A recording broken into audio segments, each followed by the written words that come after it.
आप सभी को जय मसीह की। हम प्रभु का धन्यवाद देते हैं कि मौका फिर से परमेश्वर ने हमें दिया है कि प्रभु के इस वचन में हम सीखें और हम आगे बढ़ें। उसमें जाने से पहले आइए हम प्रार्थना करें। पिता परमेश्वर, हम आपका धन्यवाद देते हैं समय के लिए प्रभु हम आपका धन्यवाद देते हैं।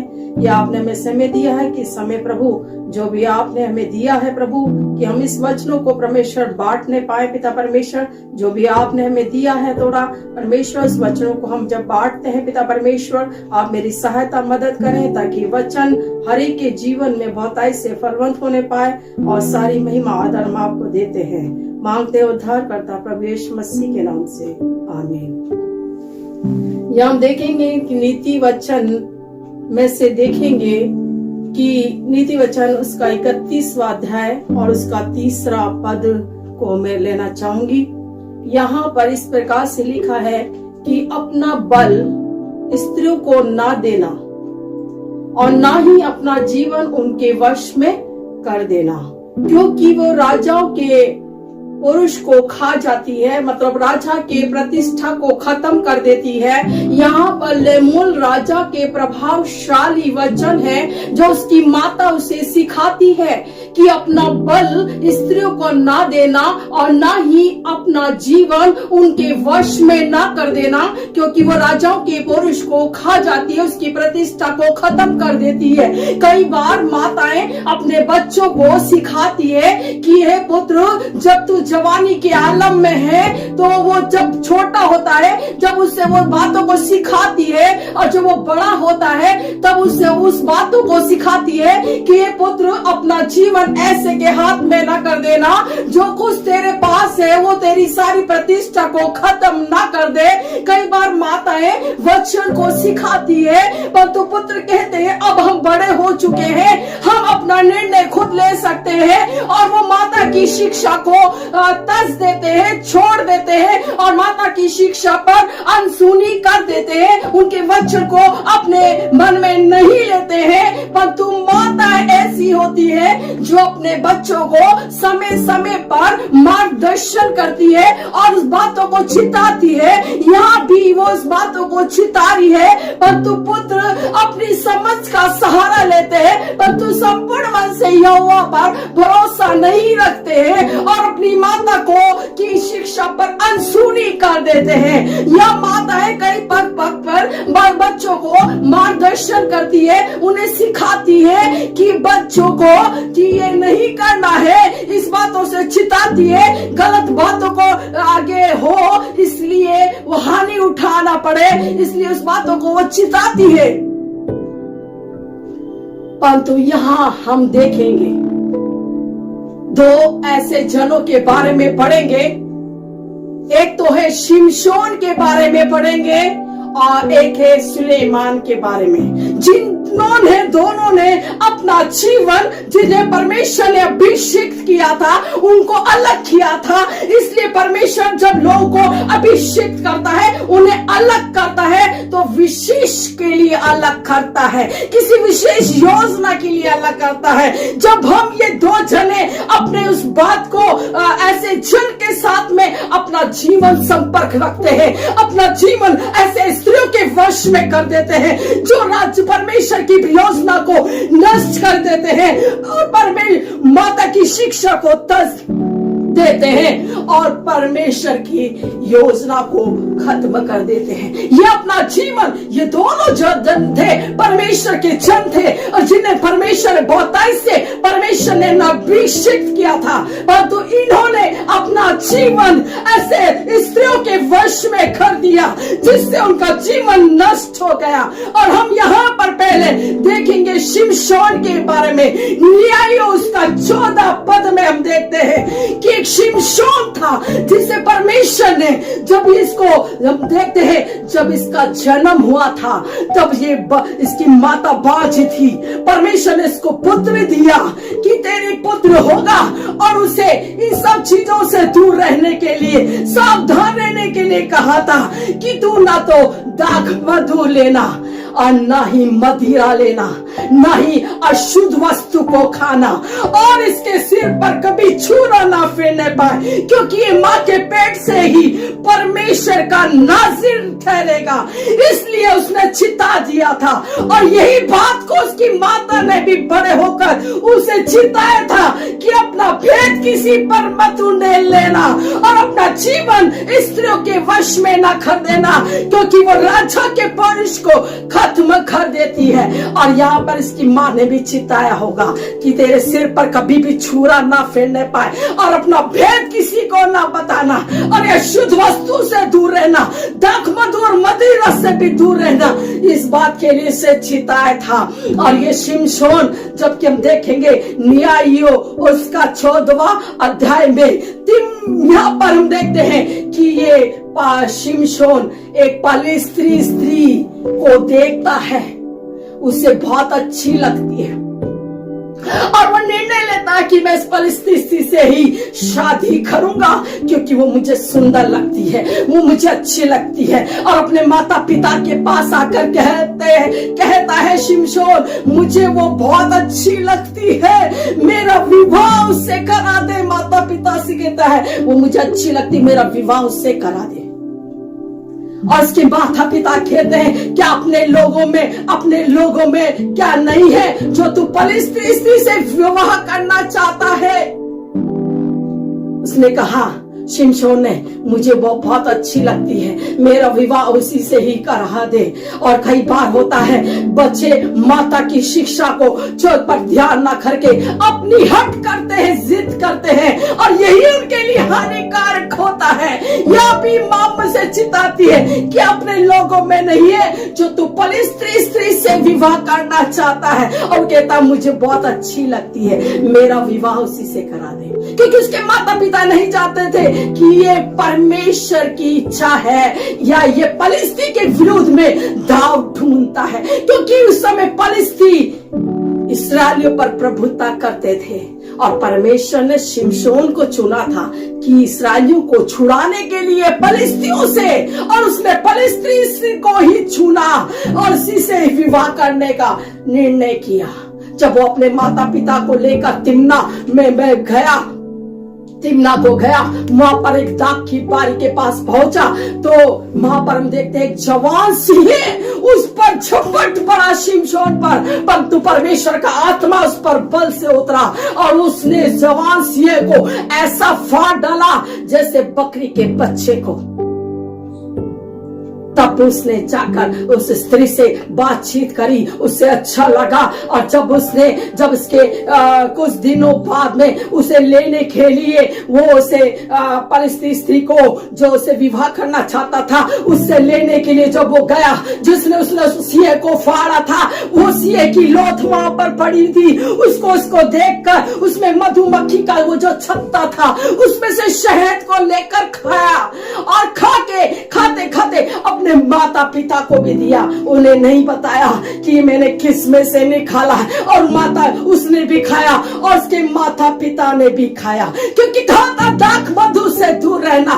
उसने उस मधु में से, क्योंकि चाहे वो मनुष्य की लोथ हो या जानवर की लोथ हो, वो अशुद्ध हो जाता है। उसने उसमें से मधुमक्खी के छत्ते में से शहद को खाया, जो क्या शुद्ध वस्तु के लिए मना खा था, उसने उस चीज को उसमें से लेकर खाया। जिस चीज को पहला उसने इस चीज को गलत किया, उसमें से खाया और अपने माता पिता को भी दिया, और कुछ नहीं पता है इसके बारे में। और जब वहां पर जवानों की रीति के अनुसार उसने वहां पर भोज दिया, वहां के पलिस्ती स्त्रियों के से जो विवाह कर रहा था, तो वो उसको वहां के लोगों को जवान की रीति के अनुसार वहां पर भोज दिया।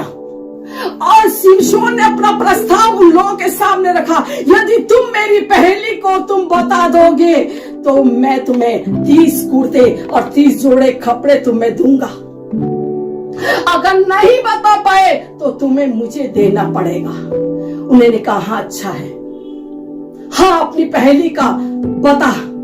उसने शिमशोन ने पहली पूछी उन लोगों से, अपनी पत्नी के संगियों के जो 30 जने जो आए हुए थे, उनको से कहा कि खाने वाले में से खाना और बलवंत में से मीठी वस्तु निकली।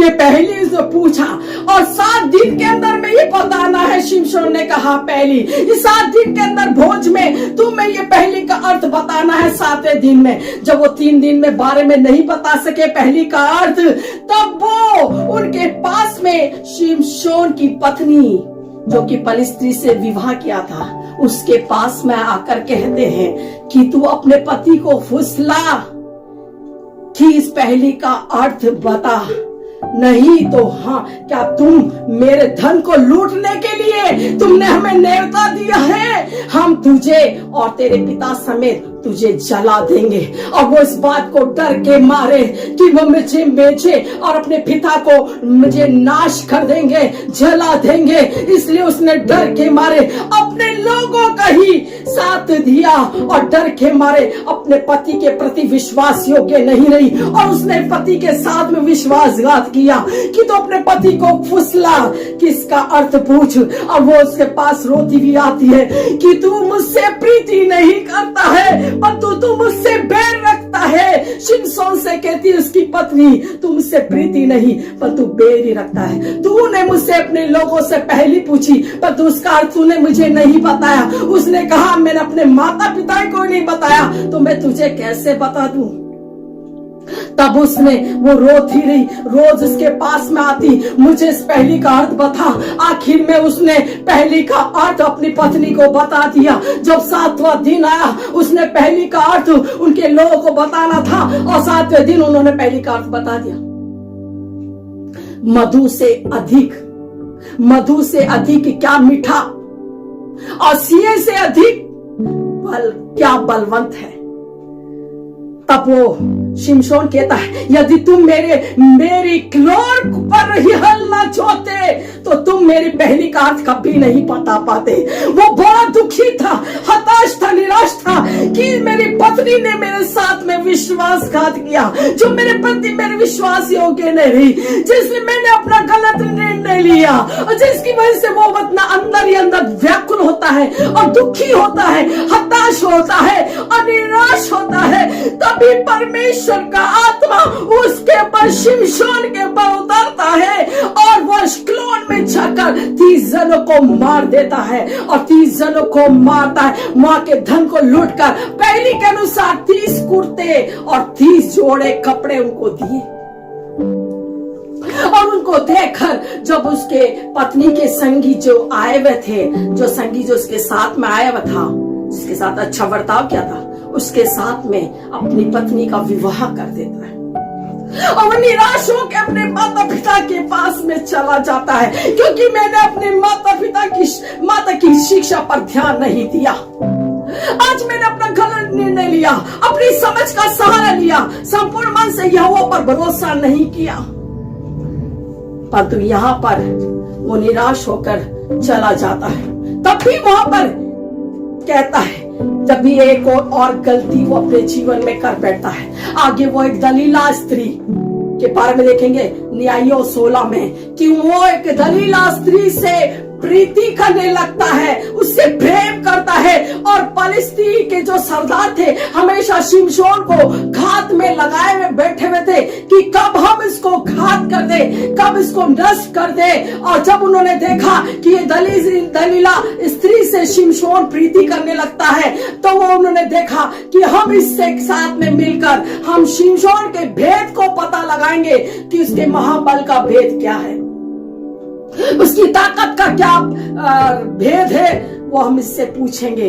और जब देखा कि पलिस्ती से शिमशोन विवाह करने लगा, तब उसके पास में आकर पूछने लगा कि आखिर उससे कहा, पलिस्ती के जो सरदार थे उन्होंने उससे पूछा दलीला से कि तू अपने इसको फुसला और उससे पूछ कि तेरे महाबल का भेद क्या है और हम किस उपाय से तुझ पर प्रबल हो सके और तुझे बांध कर दबा रखें। तब हम तुझे 1100 चांदी के टुकड़े तुझे देंगे और वो इस लालच में आके उस काम के लिए वो तैयार हो जाती है। वहां पर वो डर के मारे अपने पति के साथ में विश्वासघात करती है। पहले स्त्री जो शिमशोन से विवाह किया था, यहाँ पर ये दलीला से प्रेम करने लगा। ये लालच में आके उसके साथ में विश्वासघात करती है और उस काम के लिए तैयार हो जाती है और शिमशोन के पास आकर कहती है कि क्या तू मुझे बता कि तेरे बल का भेद क्या है? हम तुझे किस रीति से हम तुझे बांध कर दबा रखे? तब शिमशोन ने कहा, यदि तुम मेरी सात नई तातों से अगर मैं बांधा जाऊं तो मेरा बल इतना घट जाएगा कि मैं साधारण मनुष्य सा हो जाऊंगा। और फलिस्तियों ने 7 ऐसी नई ताते लाकर दी उसको, जो कभी सुखाई नहीं गई है, वो लाकर उसको दी। शिमशोन ने कहा था 7 ऐसी नई तातों को लेकर तातों से मुझे बांधा जाऊं जो कभी सुखाई नहीं गई हो, तो मेरा बल इतना घट जाएगा कि मैं साधारण मनुष्य सा हो जाऊंगा। और फलिस्तियों ने जाकर उसे लाकर दी और उसने दलीला ने उसको 7 नई तातों से बांधा, कसकर बांधा और कहा, दलीला ने कहा, हे शिमशोन, फलिस्ती तेरी घात में लगे हैं। फलिस्ती तेरी घात में लगे, क्योंकि कोठरी में बंधे थे कि उसे घात लगाने के लिए। फलिस्ती तेरी घात में। और शिमशोन उठा और उसने उस 7 नई तातों को उसने ऐसा तोड़ डाला जैसे सन का सूत आग के छूते टूट जाता है, उसने तोड़ डाला। जब उसने कहा कि तूने मुझसे छल किया है और झूठ बोला है, तू मुझे पता कि किस रीति से, किस उपाय से बांधा जाए। तब उसने कहा कि ऐसी नई रस्सियां, ऐसी नई रस्सियों से, यदि मैं नई रस्सियों से बांधा जाऊं जो कभी काम में नहीं आई हो, नई रस्सियों से बांधा जाऊं जो कभी काम में नहीं आई हो, तो मैं कसकर बांधा जाऊं तो मेरा बल इतना घट जाएगा कि मैं साधारण मनुष्य सा हो जाऊंगा। और उसने उस नई रस्सियों से उसको बांध दिया और शिमशोन से कहा, देख, फलिस्ती तेरी घात में है। और वो उठा और उसने रस्सियों को ऐसा तोड़ डाला जैसे सन के सूत को उसने जैसे काट देता है, जैसे सन के सूत के समान अपनी भुजाओं से तोड़ डालता है। तब उसे कहता है कि तूने मुझसे अब तक छल कराता आया है, झूठ बोलता आया है, अब तू मुझे बता कि तू किस बात से बन सकता है। तब उसने शिमशोन ने कहा कि यदि मेरी 7 जो लट्टों को ताने में बुने तो मैं बंध सकता हूँ और मेरा बल इतना घट जाएगा कि मैं साधारण मनुष्य सा हो जाऊंगा। और उसने 7 लट्टों को खूंटी समेत उसको जकड़ दिया और उससे बांध दिया और कहा कि देख शिमशोन, फलिस्ती तेरी घात में है। और इस बात को सुनकर वो उठा और उसने खूंटी समेत धर्म में से उखाड़ दी उसने। तब उसने कहा, तू तो मुझसे अब तक छल करता आया है, झूठ बोलता आया है, तूने 3 बार मुझसे छल किया है, झूठ बोलता आया है। अब तू मुझे बता कि किस बात से, उपाय से बंध सकता है, किस उपाय से बंध सकता है। तब उसने रोज उसको तंग करती, मुझे बता, भेद बता, मुझे बता। आखिर में वो नाक में तक दम कर देती है। फिर वो शिमशोन उसको बताता है कि मैं माँ के पेट से ही नाजीर, परमेश्वर का नाजीर हूँ, मेरे सिर पर कभी छुरा नहीं फिरा है। यदि मेरी 7 लट्टों को काट दी जाए तो मेरा बल इतना घट जाएगा कि मैं साधारण मनुष्य सा हो जाऊंगा। और उस भेद का बल सारा भेद उसको बता देता है और जाकर बता देता है और वो कहती है अब कि तुम बाहर आओ। उसने मुझे सारा भेद मुझे बता दिया है। और सरदार जब सरदार लोग उसके पास, पलिस्ती के जो सरदार थे उसके पास रुपए लेकर आए और उसे रुपए लेकर आकर उसके पास आए और उसने क्या करा, उस शिमशोन को अपने घुटनों पर सुलाए रखा और एक मनुष्य को बुलाकर उसकी साथ वो लट्टों को खटवा डाला और उसको दबाने लगी और कहा हे शिमशोन, पलिस्ती तेरी घात में लगे हैं। और उसने पलिस्ती तेरी घात में लगे हैं। और जैसे ही वो उठा कि मैं पहले के समान झिड़क दूंगा, पर उसे पता नहीं था कि यहोवा उसके पास से चला गया है और वो उठ नहीं पाया। और जितने में पलिस्तियों ने, सरदार ने पलिस्ती और उसके जो सरदार थे उसको घेर लिया शिमशोन को और उसकी दोनों आंखों को फोड़ डाला और उसको बेड़ियों, पीतल की बेड़ियों से छकड़कर उसे बंदी गृह में डाल दिया गया और उसे चक्की पीसने लगा और वो इस तरह से उसकी दशा हुई, क्योंकि उसने, माता ने से मना किया था कि हमें ऐसे जन के हाथ में नहीं देना है। कई बार माता इसने भी बताया था क्या अपने लोगों में नहीं है जो तू पलिस्ती से विवाह करना चाहता है। फिर उसने ऐसे स्त्री से प्रीति करने लगा जिसने अपने लालच में आके उसके साथ में विश्वासघात किया, विश्वास योग्य नहीं रही। और हम देखते हैं शिमशोन बड़ा हताश और निराश हुआ। जब हम पे परमेश्वर अभिषेक करता है तो हम ऐसे लोगों के सामने, संसार के लोगों के सामने हम समझौता करते हैं, ऐसे लोगों से हम संगति करते हैं और वही हमारे जीवन के लिए हानिकारक हो जाती है। जब परमेश्वर हमें अलग करता है, विशेष कार्य के लिए अलग करता है, तो हमें किसी भी तरह से हमें समझौता नहीं करना चाहिए। हमें परमेश्वर हमें अलग करता है ताकि हम उन सब अविश्वासी का, विश्वासी के साथ कोई मेल नहीं होता है। इसलिए तो परमेश्वर कहता है विश्वासियों का इकट्ठा होना ना छोड़े, क्योंकि विश्वास के साथ हमारी उन्नति होगी, हमारा लाभ ही होगा। परंतु हम अविश्वासियों के साथ में हम रहेंगे, ऐसे लोगों को अपने जीवन में चुनेंगे अपने जीवन के लिए, तो वो हमारे लिए हानिकारक ही होगी। और जो कुछ हमने परमेश्वर से पाया है वो सब कुछ समाप्त कर देता है। और शिमशोन ने 2 बार अपने जीवन में निराशाएं पाई। एक तो दलीला स्त्री से उसने अपना भेद सारा प्रकट कर दिया, जबकि लेमुएल की माता कहती है अपना बल स्त्रियों को ना देना, ना ही अपना जीवन उसके वश में कर देना। यहाँ उसने अपना जीवन, अपना सब कुछ, अपना भेद अपनी उसको सौंप दिया, क्योंकि उसने उसका भेद सौंप दिया, उसके साथ विश्वासघात किया, उसका भेद पता लगा के उसके ही आत्मिक पतन का कारण बनी। क्योंकि जब परमेश्वर हमें चुनता है तो हमें अलग करता है, फिर हम ऐसे लोगों के संपर्क रहेंगे तो वो हमारी हानि का कारण बनेंगे, हमारी आत्मा का पतन का कारण बनेंगे। इसलिए माताएं समय समय पर शिक्षाएं देती हैं। और हम देखेंगे सुलेमान, जिससे परमेश्वर ने, सुलेमान ने बुद्धि मांगी थी, उसे राज्य पद दिया परमेश्वर ने। और सुलेमान ने कहा मुझे इतनी बुद्धि दे कि मैं तेरी बड़ी प्रजा का न्याय कर सकूं, ताकि मुझसे कोई गलत निर्णय ना हो जाए। और परमेश्वर ने उसको इतनी बुद्धि दी कि उसके तुल्य कोई नहीं था। परमेश्वर ने उसको इतना बुद्धि दी और धन दिया, और तो मेरे दाऊद के समान आज्ञा विधियों पर चलेगा तो मैं तेरी आयु को भी बढ़ाऊंगा। परमेश्वर ने उसको सब कुछ दिया, परंतु परमेश्वर ने उसको चिताया भी कि तू उस मोआबी, अमोनी और ऐसी जातियों के स्त्री के पास में ना जाना, ना तो उसके मध्य में जाना, ना उसको अपने मध्य में आने देना। परमेश्वर ने उसको चिता दिया था।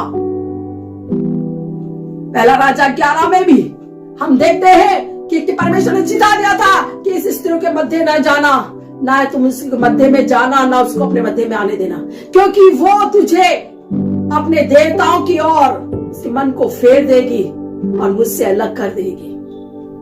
फिर भी वो परमेश्वर ने उसको रानी दी, रखेलियां दी इतनी, फिर भी वो ऐसी स्त्रियों के प्रेम में लिप्त हो गया और परमेश्वर को भूल गया, क्योंकि उस स्त्रियों ने अपने देवता की ओर उसके मन को फेर दिया और परमेश्वर से अलग हो गया वो, और परमेश्वर को भूल गया। परमेश्वर ने उसे मना करा था, चिताया था, परंतु उसने परमेश्वर की आज्ञा का उल्लंघन किया। जब आज्ञा का उल्लंघन किया तो उसके जीवन में आत्मिक आनंद उसके जीवन में चला गया। जिसने परमेश्वर का प्रेम को स्वाद को चखा है, उसके अंदर से परमेश्वर की सामर्थ्य चला जाए तो संसार की कोई चीज उसे आनंद नहीं दे सकती, और उसका जीवन एक मृतक के समान हो जाता है, जो ना कि मरने में ना जीने में। जिन्होंने प्रभु का प्रेम स्वाद ही नहीं चखा है, उनके लिए तो भले कोई फर्क नहीं पड़ता है। जिन्होंने परमेश्वर का प्रेम का स्वाद चखा है, उनमें से परमेश्वर की सामर्थ चले जाए तो वो एक मरे हुए मुर्दे के समान उसका जीवन हो जाता है। और यही सुलेमान के साथ हुआ, जो स्त्री के में अपना जीवन को अपना जीवन उसके हाथ में सौंप दिया और स्त्रियों के प्रेम में तल्लिप्त हो गया, क्यों परमेश्वर को भूल गया और उसमें से परमेश्वर की सामर्थ चल गई, और संसार का कोई भी आनंद उसे नहीं दे सकता था। सभ्यदर्शक की पुस्तक में बड़े दुख के साथ कहता है, मैंने ऐसा कौन सा सुख है जो मैंने नहीं पाया, परंतु सब कुछ व्यर्थ है, व्यर्थ है, व्यर्थ है। सिर्फ प्रभु ही हमारे लिए लाभदायक है, बाकी सब कुछ व्यर्थ है। संसार की चीजें वो कोई हमें मुझे आनंद नहीं दे सकती, सिर्फ आनंद है तो प्रभु में। इसलिए कहता सब कुछ व्यर्थ है। उसने परमेश्वर की सामर्थ को खो दिया। जब हमें अभिषेक करता है, परमेश्वर अलग करता है, तो हमें संसार की अभिलाषों में नहीं पड़ना है। संसार और संसार की अभिलाषा दोनों मिटते जाते हैं। जो उसकी इच्छा पर चलता है वो सर्वदा बना रहता है, परंतु संसार की अभिलाषा में फंस जाते हैं तो वो हमारा जीवन को नष्ट कर देते हैं, समाप्त कर देते हैं। कई बार होता है हमने अपने माता की शिष्या को नहीं तजना है, लिखा है ना, अपनी माता की शिष्या को न तज, उसे अपने गले का हार बना लेना। और जिन्होंने इस बात को ले लिया तो हम देखते हैं उनके लिए लाभदायक ही है। जिन्होंने नहीं लिया उन्हें अपने जीवन में हानि ही उठानी पड़ी, और जिन्होंने परमेश्वर की आज्ञा का उल्लंघन किया उन्हें हानि ही उठानी पड़ी, और माँ की शिक्षा को छोड़ देते हैं उन्हें हानि ही उठानी पड़ती। यहाँ शिमशोन ने उठाई, उसने अपना जीवन ऐसी स्त्री के वश में कर दिया और अपना जीवन उसके वश में कर दिया। सुलेमान ने भी यही किया, अपना जीवन अपना बल स्त्रियों के वश में कर दिया, और वही उन्होंने ही परमेश्वर के से सुलेमान को अलग कर दिया। उसने परमेश्वर की सामर्थ को खो दिया और शिमशोन के जीवन में भी हानि उठानी पड़ी। वो फलिस्तियों को छुड़ा था, परंतु उसने कहा परमेश्वर मुझे एक सामर्थ दे, जिस कार्य के लिए तूने मुझे तब चुना था। इन्होंने मेरा अपमान किया है, मेरा दोनों आंखों का बदला मैं लूंगा। और उसने परमेश्वर से सामर्थ मांगी, मुझे एक बार सामर्थ दे कि मैं इनका अपना बदला ले सकूं। और उसने अपनी भुजाओं, परमेश्वर ने उसके साथ जो बोले भले मैं उनके साथ नाश हो जाऊं तो हो जाऊं बने, परंतु मुझे सामर्थ दे। और उसने परमेश्वर ने उसकी प्रार्थना को सुना, और उसके जो बाल बंदी गृह में बढ़ने लगे, इसके बाल फिर से बढ़ने लगे जो काटे थे, और फिर से परमेश्वर ने उसको सामर्थ दी, फिर से वो सामर्थ को पाया। उसने बल के साथ अपनी भुजाओं से इस खम्भ को सबको उखाड़ डाला, जिसमें फलिस्ती स्त्री और बहुत से लोग जो बैठे हुए थे, और अपने बल से उनको खम्भ को उखाड़ा, और वो खुद भी नाश हो गया और वो सारे नाश हो गए। परमेश्वर से और आगे अपने लिए बहुत ऐसे इस्तेमाल करता, परंतु उसने पग पग पर अपना जीवन ऐसे स्त्रियों के हाथ में दे दिया, अपना जीवन उनके वश में कर दिया, और जिसकी वजह से उसे हानि उठानी पड़ी। और किस तरह से वो शिमशोन लोगों के लिए तमाशा बन गया। कई बार होता है हमें हानि उठानी पड़ती है। जब माताओं की शिक्षा को हम छोड़ देते हैं ना, तो हमें हानि उठानी पड़ती है। कई बार हम अपने परमेश्वर की आज्ञा का उल्लंघन करते हैं तो हमें हानि उठानी पड़ती है। इसलिए हमें माँ की शिक्षाओं पर ध्यान रख देना है, क्योंकि वो हमें समय समय पर हमारा मार्गदर्शन करती है और उसके भले के लिए चिताती है। प्रभु के वचन पर आशीष हो। आमीन। आइए हम प्रार्थना करें। धन्यवाद के साथ पिता परमेश्वर, हम आपके चरणों में आते हैं और अपने सर को झुकाते हैं। पिता परमेश्वर, जो भी वचन आपने मुझे दिया उसको मैंने सेहतमंद के साथ बांटा है पिता परमेश्वर, और जितने भी जो लोग तेरे इस वचन को सुनते हैं खुदावन, इस वचन के द्वारा बहुत से लोग तेरी सामर्थ से, आत्मा से भर जाएं और वो वचन हर एक के जीवन में बहुतायत से फलवंत होने पाए, ताकि उनके जीवन से आपकी महिमा होने पाए। सारी महिमा आदर हम आपको देते हुए मांगते उद्धार करता प्रभु यीशु मसीह के नाम से। आमीन।